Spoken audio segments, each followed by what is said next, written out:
Yo, what up? Let's try it out. Yes, sir.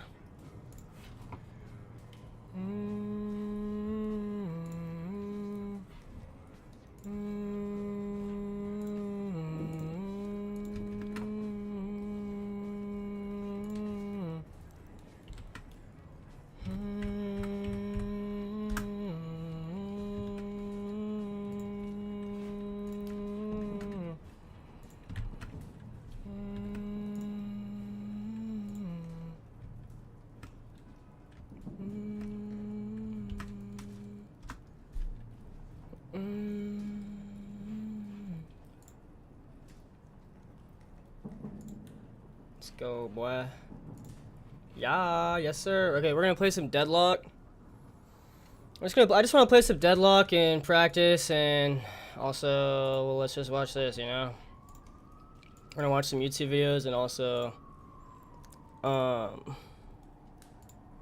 yeah.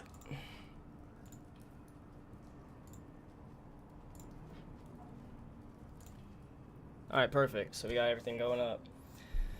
So yeah, I'm a little bored right now, so we're gonna play some Deadlocked, and yeah. Let's try that and play some watch some videos too at the same time. Cause I'm just gonna play with bots and stuff. Well, hello everyone. My name is Josias Abriel. I am a PhD student currently, a PhD in sociology. I'm also the host of Vulnerability Time podcast. Oh shit. And I'm also an author, and I love sharing poetry, and I'm here to share my near-death experience with y'all. And I went on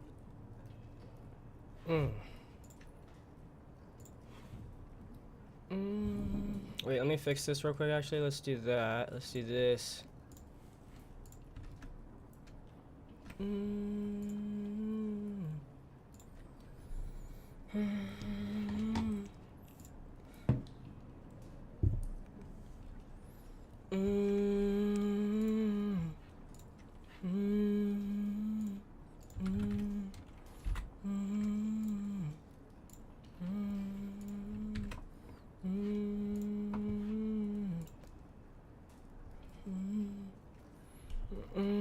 Let me go turn on the.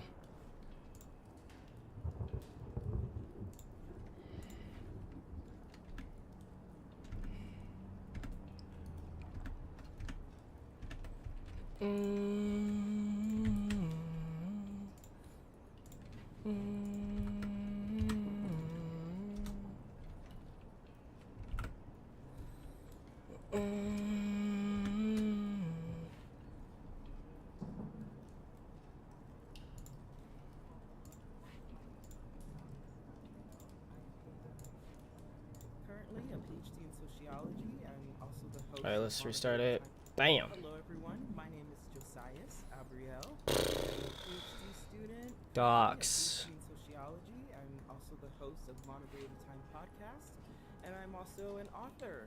And I love sharing poetry, and I'm here to share my near-death experience with y'all. And I went on the other side. I grew up in not such a loving household. It was a very strict Christian household. My father was a pastor as well. All right, we got that. Bada bing, bada boom.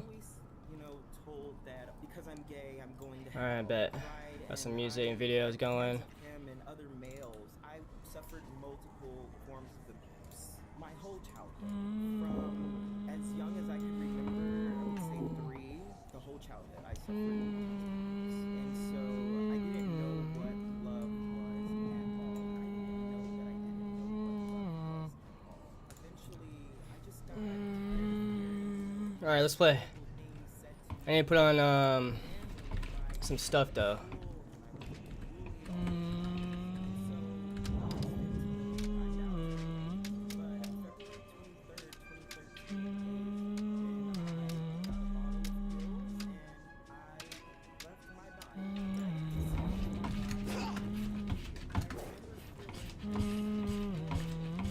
Why does it feel so weird?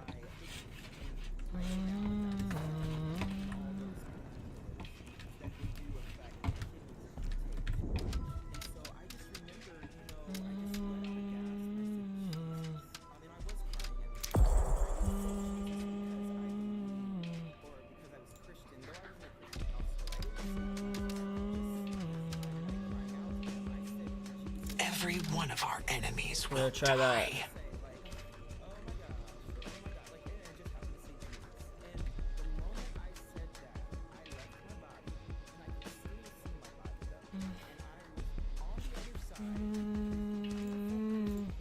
Let me turn the AC on.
The Arch Mother awaits you. You must prepare.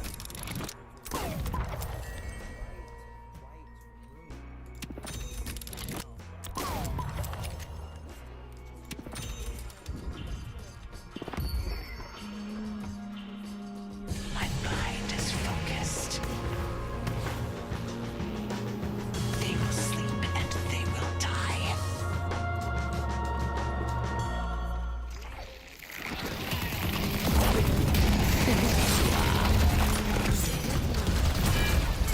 Oh god, that shit's actually pretty hard.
Let's exit the game. Actually, I wanna restart. I knew them, but I didn't know them though.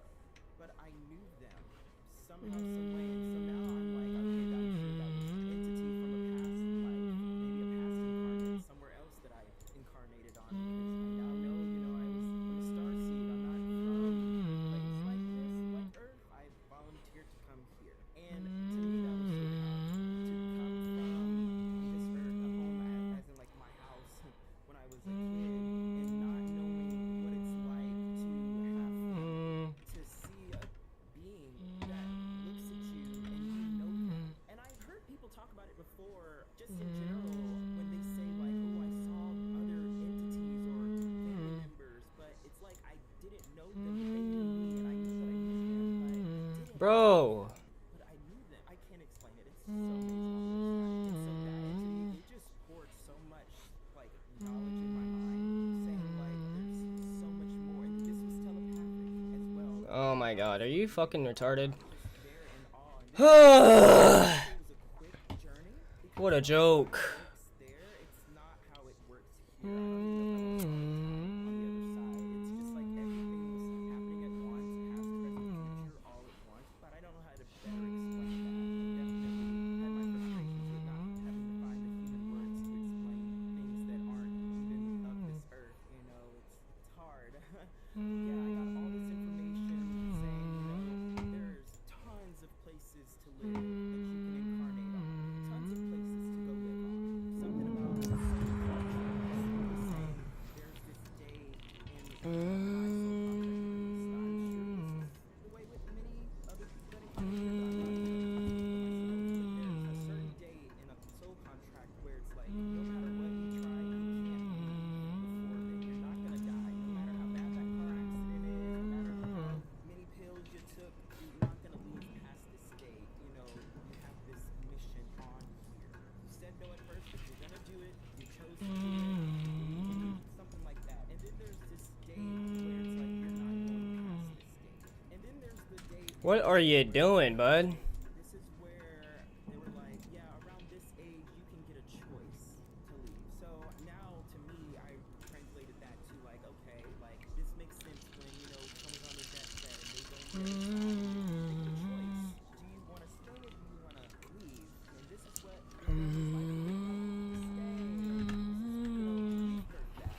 Perfect. There we go. Now it feels a lot better. to me that makes sense of why all those skills and just but I did not. And there's been multiple other instances in my life where God said I should have died, but I didn't. And so I'm with Jesus again. In my body, my human body, and I'm still being held. And I can see him, I can feel him, I can feel that same love on the other side. It tells you again, hell is not real.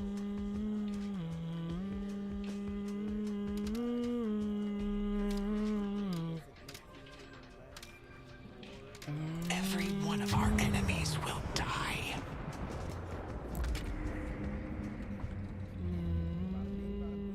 My kidneys, all that pain left. I didn't have to go to the hospital like that. This is why I mentioned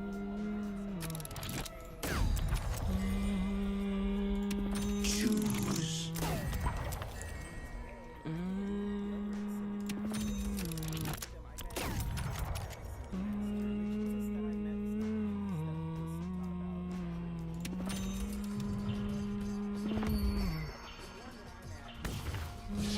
This can be deadly. This is why Sandmen are feared. Now they see me.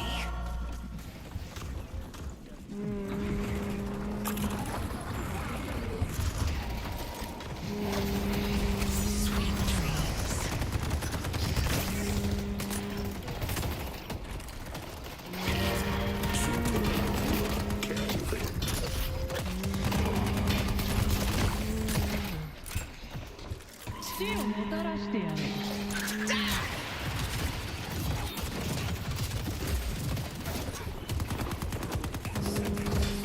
What the fuck are you doing, bud? What the fuck was that? Didn't take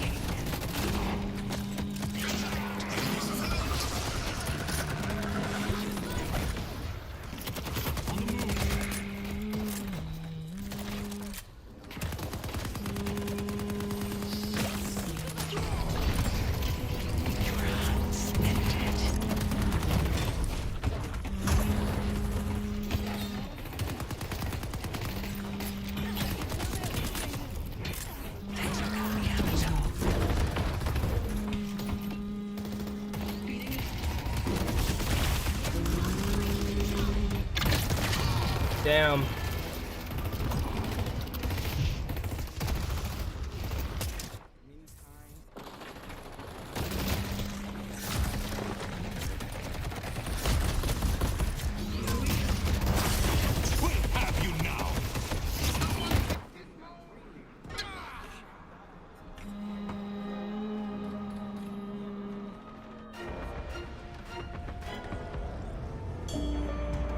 The round is finished.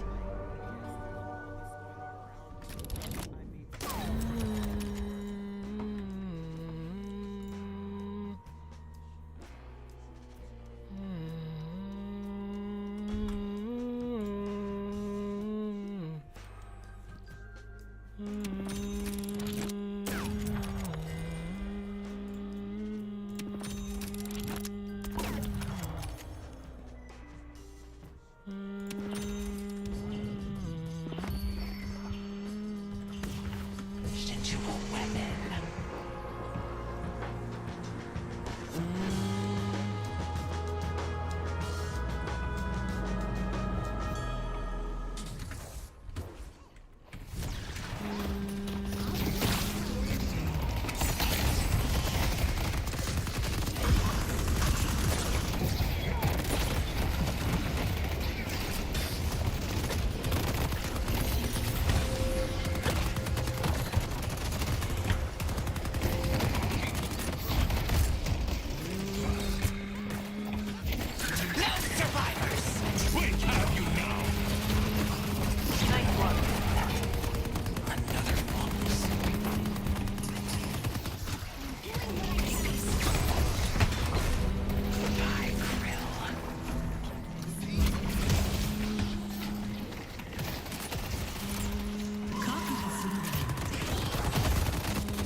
They're broken.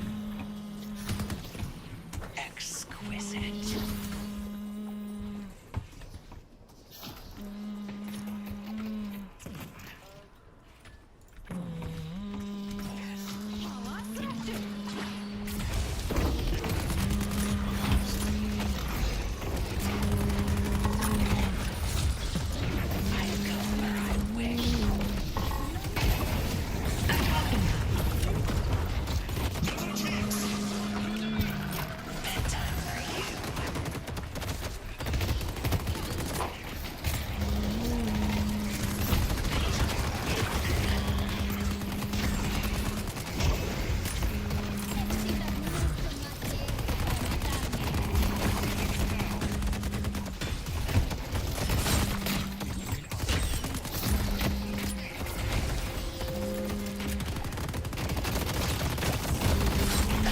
Damn, he got me.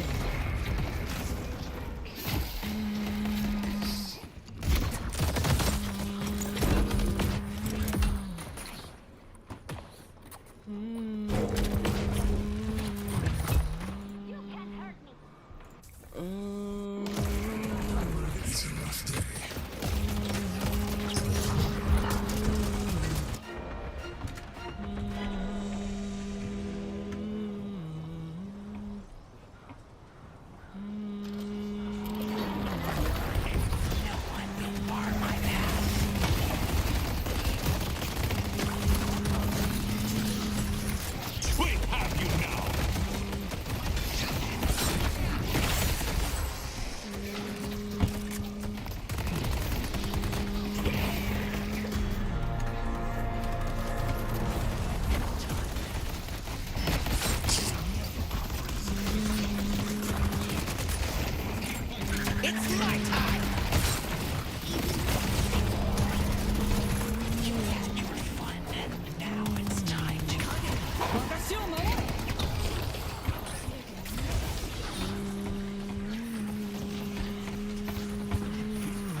fuck was that? Escape me forever.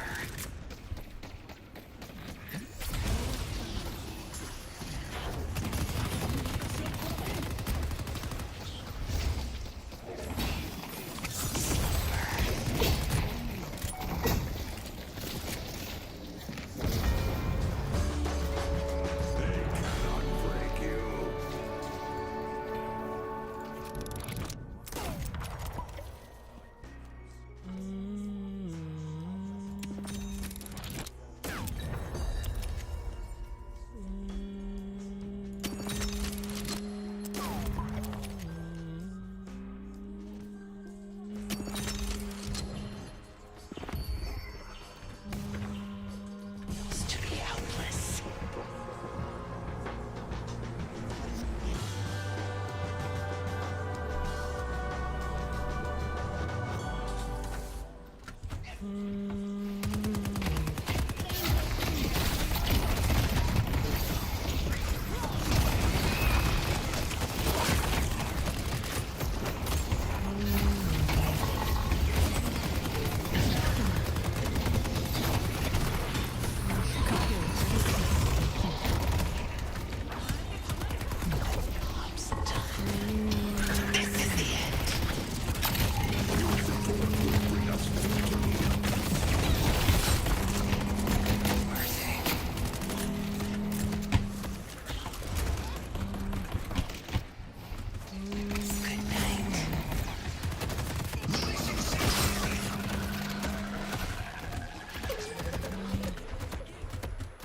The professor fights with conviction.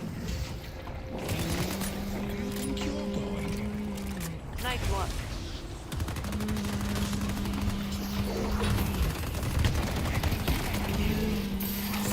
Time.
Damn it! Holy shit, they won.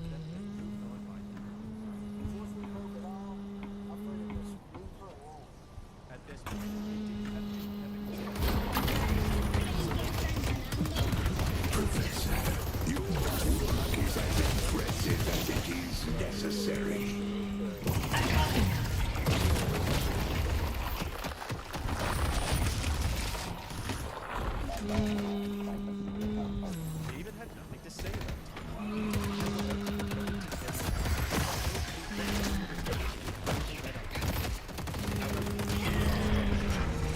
You had your fun. It's time to pay. It's all over!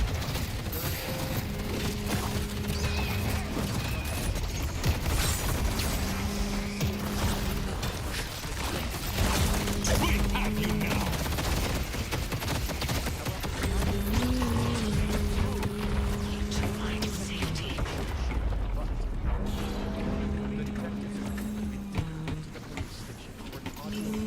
I need some breathing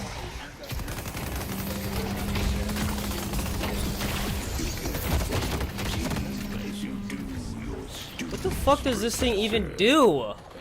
Curses an enemy.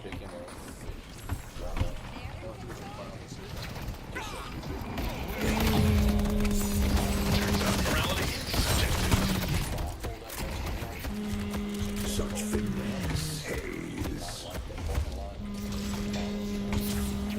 I'll have safe passage.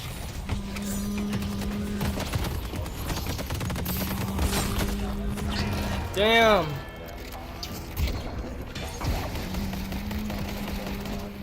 He stopped in a spot, got out and got in my truck, and I took him and dropped him off at his house and went back to my little trailer I was living in. The two met up later that evening to play pool in the corner property.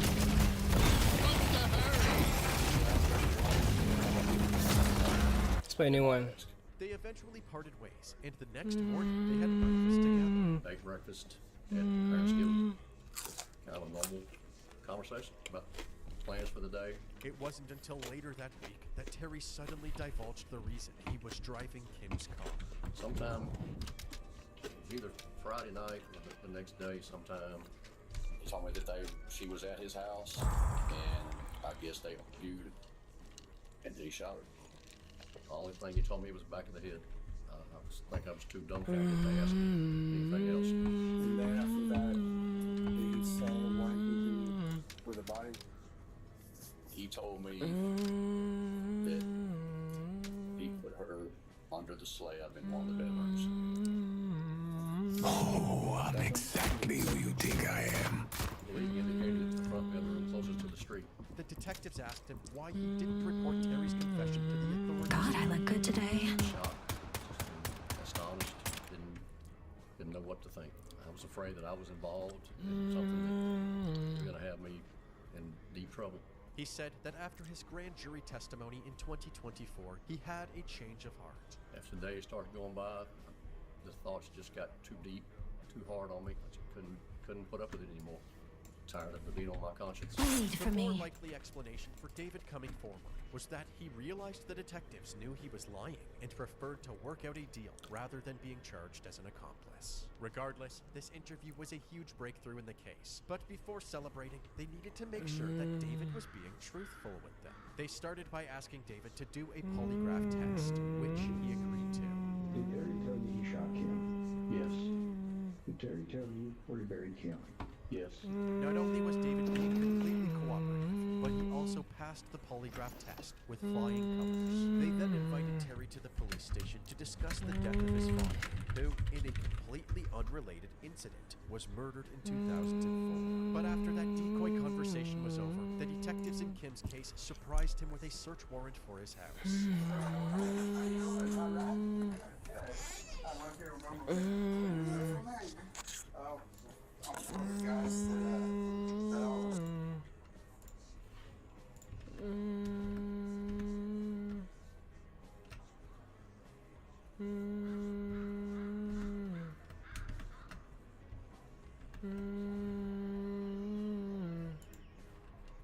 Tell us, is Kimberly on the property? No, Is there any evidence of her murder on the property? shouldn't be. No, Did you murder Kim? no. So is there any reason why we're gonna find any kind of blood or evidence or remains or anything like that anywhere on your property, sir? No. I don't know what you want. You want a body. Well, I understand that. I don't have anything to tell you. Okay. We just want to give you that opportunity. Is this mine or You can is do it that, that's your yes, sir. Right after serving Terry these papers, they went to inform his wife Violet of what was going on. We have the search warrant to look for Kimberly Manuel all through the property. Okay. If there's anything that we need to know now before we begin, this is the time. I honestly can tell you I don't know anything about where she is or anything about that. So y'all just do what you have to do. So if I hadn't known this, I would have washed the dishes. At this point, it wasn't clear if Violet actually knew something about Terry's involvement. However, the only way to know who was lying was to see what was under Terry's house. Terry and Violet were allowed to leave for now, and a hotel was booked for them to stay in. But while these interviews were taking place, officers had placed tracking devices on their vehicles. I'll make it Then, quick. Beaumont PD and multiple other law enforcement agencies went to Terry's house and executed the search warrant. They used GPRs, ground-penetrating radars, to scan each bedroom looking for any disturbances beneath the tiles. In Violet's bedroom, they discovered that the ground had been hollowed out. They observed an area in the front bedroom of the house that was, it appeared that it was missing a piece of rebar. So Time to shake up the vampiric hierarchy. As they broke through the tiles, they realized that cinder blocks had been set beneath the floor in order to prevent the tiles from collapsing. They began removing the cinder blocks and sifting through the dirt, and they quickly uncovered several personal belongings. within the first hour, we found a pair of broken sunglasses, a keychain, a lighter were the first. The right decision can ensure our victory. It wasn't long before they started finding bones. They first located 3 small bones that we were able to verify were human toe bones. And then it took a couple more hours to kind of get to the main part of her remains. She was wrapped in a blanket, so luckily we had the further extent of the rest of the bones. The detective informed them that these bones belonged to him, so they immediately filed a warrant for Terry's arrest. Using the tracker on his vehicle, they followed him to his Tijuana vision, where he was having lunch with Violet and waited for him. If I want your blood, I'll take it.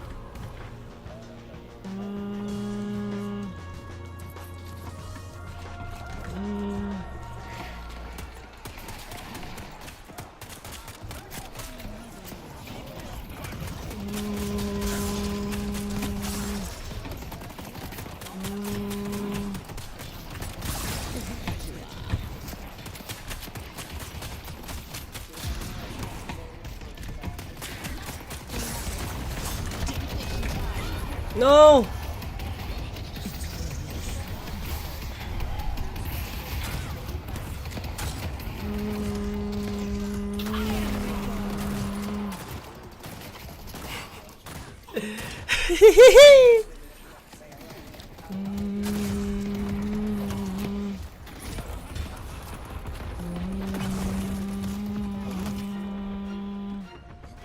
With very little information, he was transported to the county jail to await his arraignment.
Demolition time.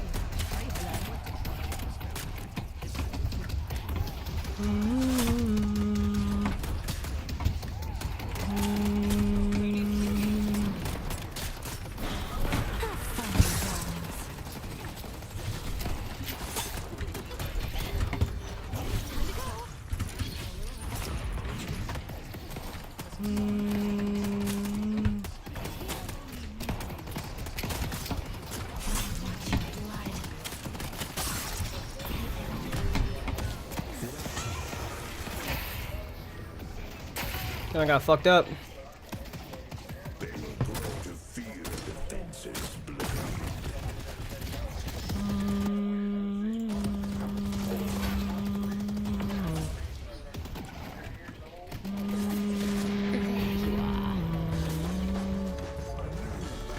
Building up to a burst.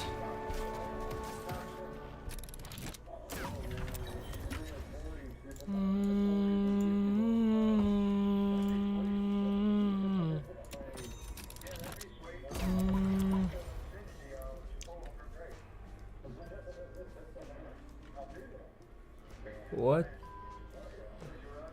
What the fuck?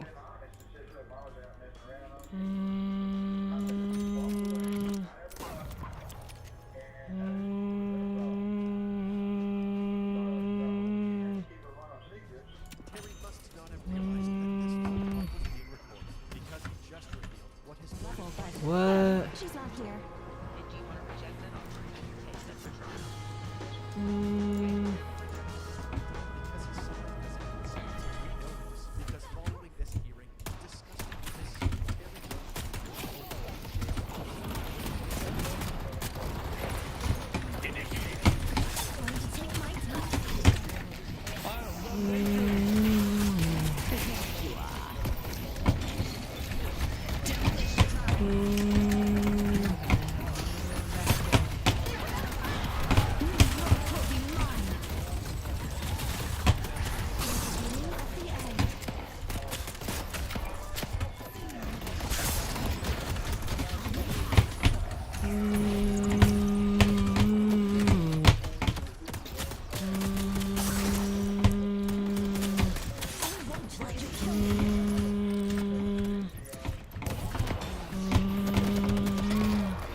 You have no idea who you're up against.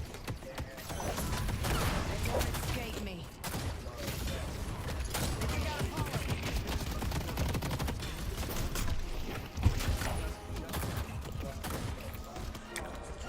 But while these interviews were taking place, officers placed tracking devices on their. I want to start. I need to rewatch this whole thing, bro. Violet is about to find out that she has been sleeping directly above the dead.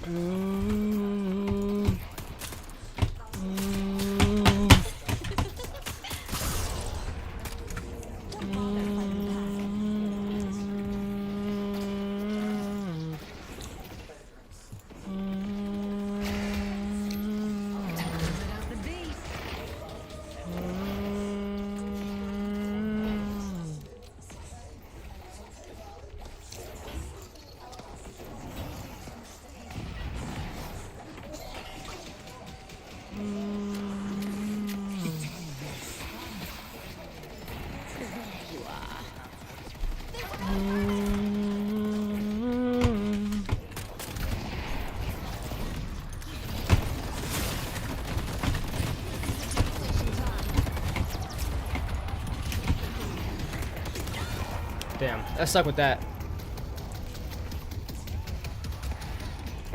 there any evidence of her murder?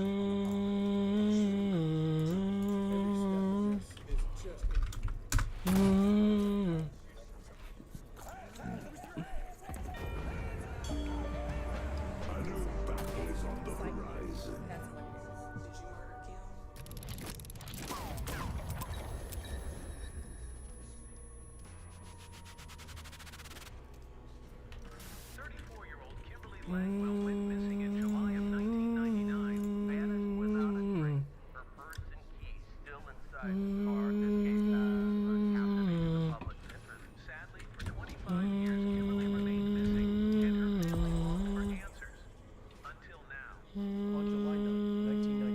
Play a private standard match. Went missing after finishing her shift at the Mobil Oil Refinery in Beaumont, Texas. Her car was later found 7 miles away, abandoned in a mall parking lot. But the vehicle was squeaky clean, with no witnesses and a teenage daughter at home. The investigators found it highly unlikely that Kimberly had disappeared by her own free will. The Beaumont Police Department immediately started interviewing people that could have been involved in Kimberly's dark shadow. But at the time, there wasn't enough evidence to arrest him. The case went on for 24 years until he reopened in 2023 after a true crime TV show reignited law enforcement's interest in the case. They went through the suspect list from the original investigation and began interviewing them one by one. Bringing back some memories for you.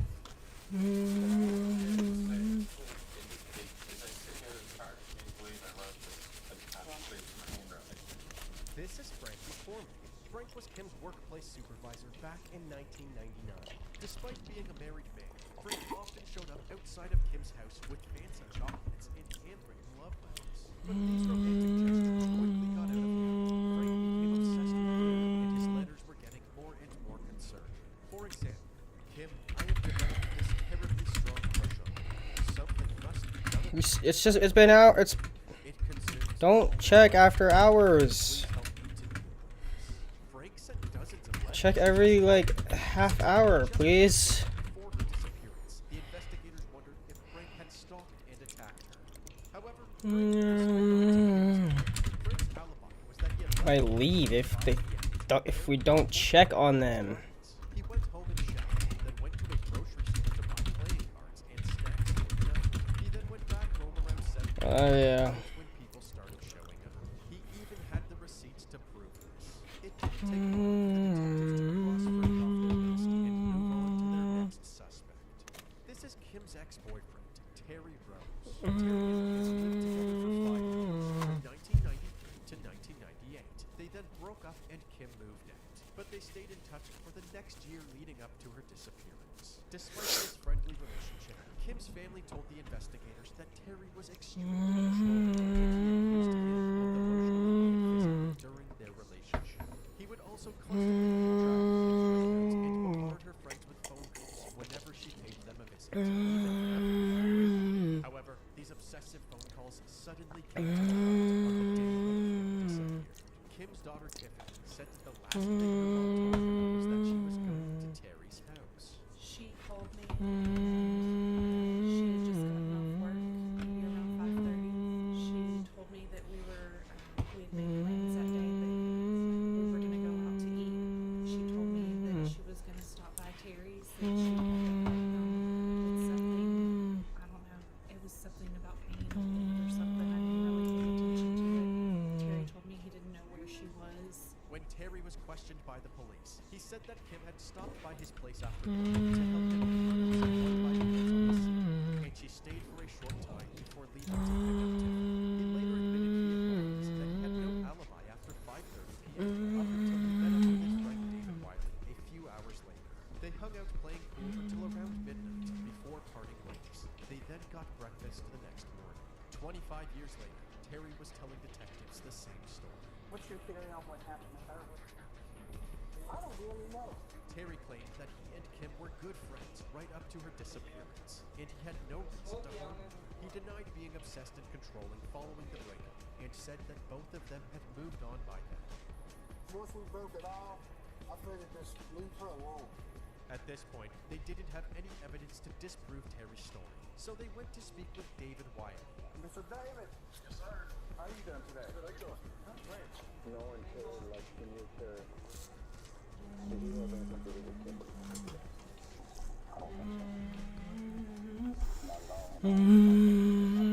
David had nothing to say about Terry. He didn't know about Kim going to Terry's house, and had no clue what Terry was doing before they met up to play pool. However, the detectives struggled to believe anything either man was saying. They brought the case in front of a grand jury, and Terry and David were both summoned to testify on their own. During their testimony, they told their usual stories, but for some reason, David was extremely nervous. Seeing his behavior under oath, the detectives asked David to come in for a polygraph test. David refused. However, hours later, his attorney reached out to the detectives and told them he had information to share, but he wanted immunity. The detectives agreed, and David went to the police station for an audio recorded interview. Well, my teachers are always asking me to apply myself, so I might as well do this. 1999, he had just finished work when he received a phone call from Terry. He called me and asked me to pick him up at Walmart, probably between 5 and 6. Just said when you get close to the parking lot, call me. I called. When I pulled up next to him, he was in Kim's car. He said that he did not like that parking lot and to follow him. Allen and Phelan used to be a Edwards store there, and Market Basket and other businesses. So y'all left Walmart, you Went followed them down, to Colonnade? turned into the Colonnade. Charles in the parking lot. He stopped in a spot, got out, got in my truck, and I took him and dropped him off at his house and went back to my little trailer I was living in. The two met up later that evening to play pool at the corner pocket, which was about 60 yards away from where they parked Kim's car. Did you ask him why you in the car? The next morning, they had breakfast together. Ate breakfast. Conversation about plans for the day. It wasn't until later that week that Terry suddenly divulged the reason.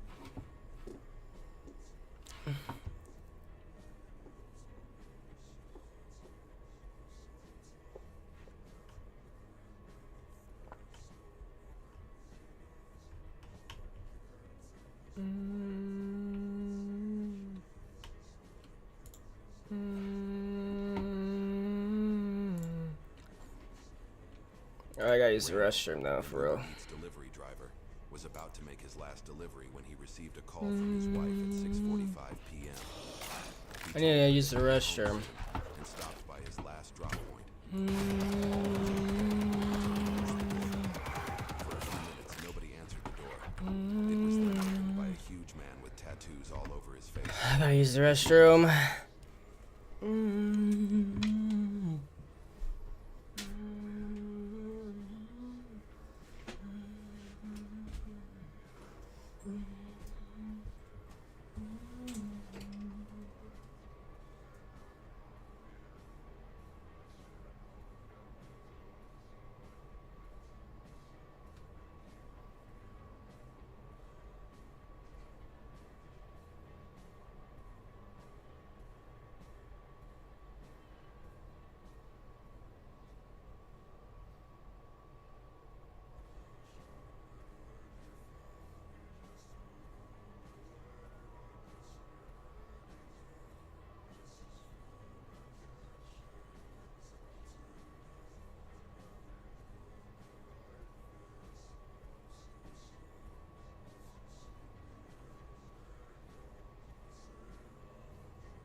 police were searching for him for 2 days around the same property.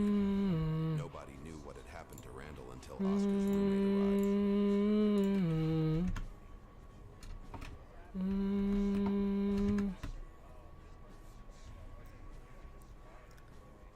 Wait, what? I'm not trying to stream 4K. What the fuck? I'm streaming 4 fucking K right now? What the fuck?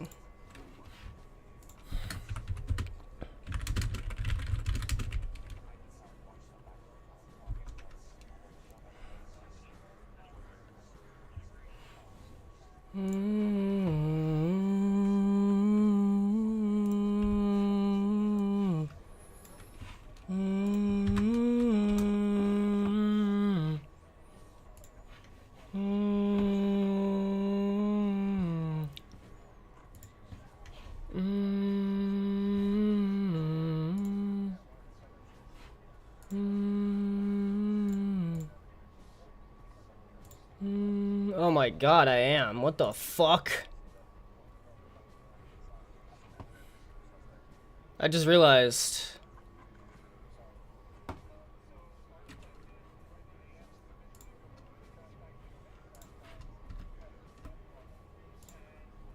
Unfortunately, what we found inside some of those trash bags was human remains. Surveillance camera footage captured Randall waiting at the door before being abruptly pulled inside by Oscar.